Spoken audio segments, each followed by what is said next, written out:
What's up cuy, balik lagi di channel YouTube gua. Terima kasih buat kalian yang udah menyempatkan nonton video gua dan ngeklik video gua.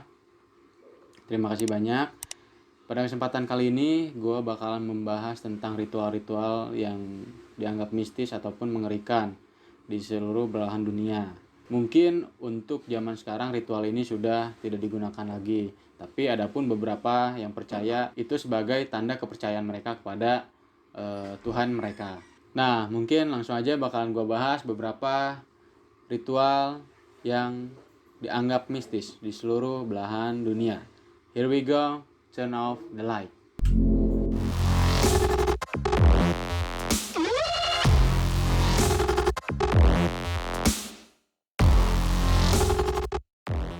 Ritual yang pertama itu datang dari negara Filipina, di mana ritual ini dinamakan ritual penyaliban.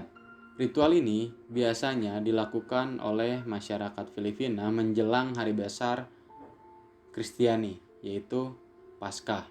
Mereka akan berkumpul di pusat kota untuk menyaksikan dan melakukan ritual penyaliban ini. Sang partisipan secara sukarela, badannya dicambuk, lambungnya ditusuk dan kemudian disalibkan. Mereka yang berperan sebagai partisipan ini, yang berperan sebagai Isa Al-Masih ini, mempercayai bahwa yang mereka lakukan itu tindakan yang mulia dan menunjukkan kepercayaan mereka pada Tuhan. Ada sesuatu hal yang unik di sini, di mana ketika ritual ini dilakukan, itu banyak sekali masyarakat yang menonton. Hingga katanya banyak juga gerobak-gerobak yang diem di situ untuk berjualan. Jadi ketika ritual ini berlangsung, pasti banyak orang-orang yang berkumpul terus sama yang jualan.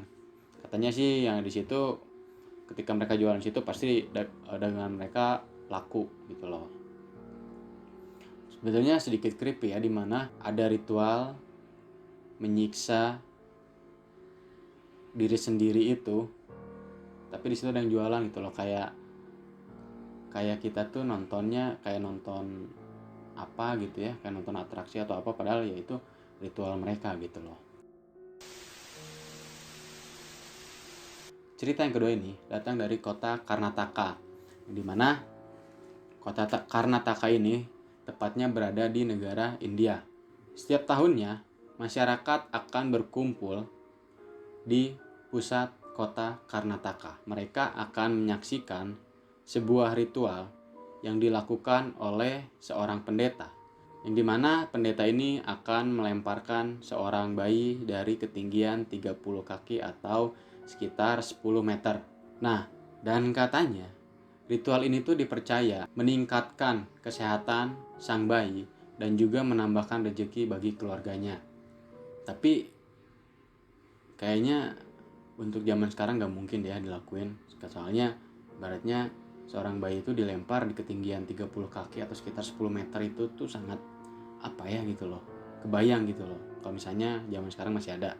Nah, para bayi ini nanti akan ditangkap oleh masyarakat atau warga yang jumlahnya hampir ribuan, itu yang sudah membentangkan selimut atau kain tebal. Jadi nanti bayinya itu dilempar sama pendeta, dan di bawah tuh udah ada masyarakat yang bakalan nangkep mereka dengan kain ataupun selimut yang tebal gitu loh. Ini yang jadi gak habis pikir sih sama gue pribadi gitu loh cuy. Dimana kalau misalnya si bayinya nanti gak ketangkep, apa yang bakalan terjadi gitu loh. Nah, setelah bayi ini ditangkap, bayi ini akan diarak oleh ribuan masyarakat yang ngumpul di situ. Mereka tuh bakalan diarak hingga ke belakang, barisan paling belakang, yang dimana orang tuanya pun sudah menyaksikan di belakang dan akan diberikan kepada orang tuanya. Cerita yang ketiga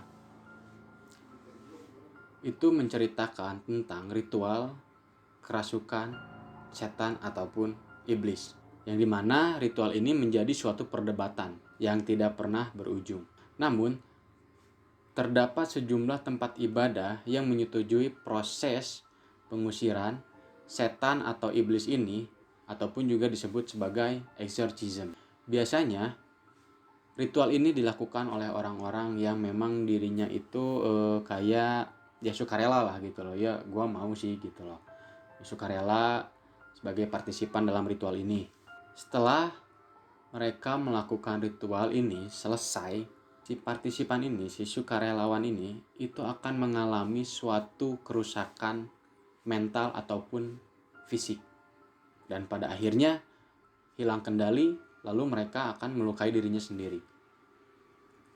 Ditemukan juga ada suatu pendapat di mana ritual ini tuh dilakukan kepada orang yang memiliki kelainan jiwa. Si kelainan jiwa itu dijadikan sebuah objek perantara.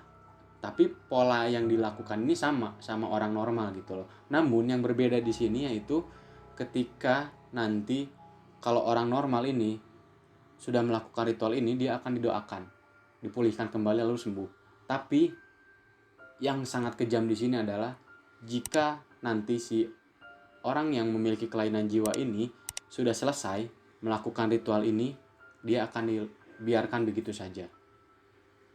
Bisa bayangin gak sih gimana kalau misalnya si orang yang mempunyai kelainan jiwa ini tiba-tiba ya dibiarin gitu aja gitu loh. Sampai dia nyakitin diri sendiri gitu loh. Apapun misalnya dia lihat benda di sekitarnya dia ambil, dia siksa diri sendiri sampai gak kontrol, pada akhirnya mungkin berujung pada kematian. Cerita yang ketiga ini ya cukup sangat mengerikan, juga kejam juga ya ritualnya. Karena kasihan juga gitu loh kalau misalnya orang kelainan jiwa dilakukan seperti itu gitu. Harusnya ya kan orang kelainan jiwa itu ya dibimbing baik-baik gitu loh.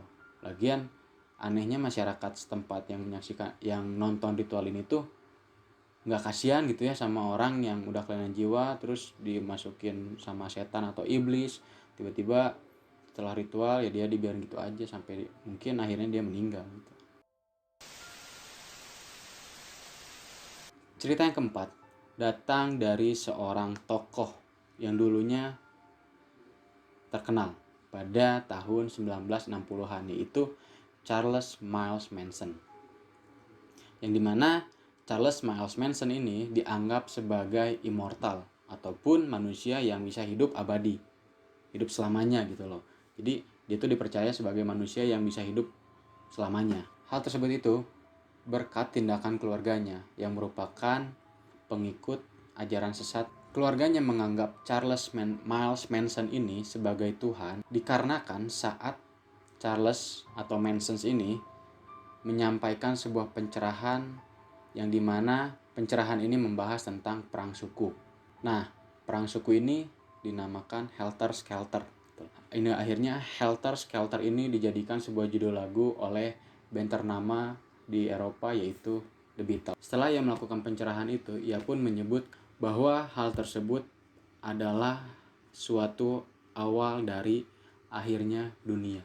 Dan saat itu keluarganya pun selalu mengikuti apa keinginan dari Manson ini, hingga keluarganya melakukan suatu pembunuhan yang sangat kejam pada saat itu, yang dimana tuduhannya itu tuh dilimpahkan kepada orang-orang kulit hitam gitu. Jadi pada saat itu tuh si sekte ini tuh ya nuduh kulit hitam, orang-orang kulit hitam sebagai pelakunya gitu loh. Nah, salah satu pembunuhan yang dilakukan oleh sekte dari The Mansons Family ini adalah pembunuhan aktris terkenal pada saat itu, aktris Hollywood, yaitu Sharon Tate, yang dimana saat itu Sharon Tate sedang mengandung seorang anak. Dan pada akhirnya hingga semua kasusnya terungkap, keluarganya dan Charles Manson pun di penjara. Sekitar 4 dekade di penjara, dan pada akhirnya Charles Miles Manson ini meninggal di dalam penjara. Cerita yang kelima dan terakhir datang dari seorang pria yang bernama Jim Jones. Pada tahun 1955, ia menemukan sebuah proyek agrikultur di Guyana yang bertujuan untuk mencerdaskan masyarakat setempat dalam bidang pertanian. Salah satu lokasi yang dijadikan proyek Jim Jones ini dinamakan Jonestown, dan lokasi ini dihuni hingga 1.000 orang. yang dimana lokasi itu dikabarkan telah terjadi suatu kekerasan terhadap sejumlah keluarga. Pada tahun 1978, tidak lama setelah kunjungannya Leo Ryan ke Johnstown, Leo Ryan mendapatkan laporan dari warga yang ada di situ yang mengaku ingin meninggalkan lokasi itu. Lalu Leo dan timnya pun balik lagi ke Johnstown. Dia balik lagi ke Johnstown untuk melakukan investigasi. Namun penjaga-penjaga yang ada di Johnstown itu diperintahkan oleh Jim Jones untuk membunuh Leo dan timnya. Keesokan harinya, Jim Jones mengadakan suatu ritual yang dimana ritual ini dikatakan sebagai berkorbannya mereka kepada Tuhannya dengan cara meminum anggur yang dicampur dengan cyanida. Dan dikabarkan korban pada saat itu mencapai hingga 918 orang, termasuk anak-anak kecil yang ada di Johnstown itu. Itu dia cuy, tadi beberapa ritual ataupun sekte mistis yang berada di belahan dunia yang sudah gue rangkum gitu loh. Mungkin banyak juga kayaknya ritual-ritual mistis yang ada di Indonesia yang mungkin nanti bakalan gue bahas juga gitu loh. Gue ada ketertarikan juga buat bahas tentang ritual-ritual ataupun sekte-sekte mistis ataupun yang aliran-aliran sesat lah yang ada di Indonesia juga gitu loh. Tapi sebetulnya balik lagi sama diri kita sendiri gitu loh. Kalau kita misalnya memang udah punya kepercayaan, ya ikutilah percayaan kita gitu. Jangan sampai kita ngikutin ya kayak aliran-aliran ini lah gitu loh. Udah otomatis kan di agama kita sendiri melakukan sesuatu hal yang keji, melakukan sesuatu hal yang merugikan orang lain itu betul-betul sangat dilarang gitu loh. Apalagi sampai membunuh, menyakiti diri sendiri, itu sangat dilarang gitu. Jadi kalau misalnya memang ada aliran-aliran yang mengajarkan seperti ini, itu otomatis salah gitu loh. Thank you udah nonton video gue kali ini, udah nonton konten gue kali ini. Semoga kalian semua terhibur, semoga juga menjadi pengetahuan kalian juga. Jangan lupa juga kalian untuk like, comment, and subscribe konten gue biar gue tetap bisa lanjut lagi bikin konten-konten selanjutnya. Dan ingat, jangan pernah kalian skip buat nonton video gue. Oke? Thank you.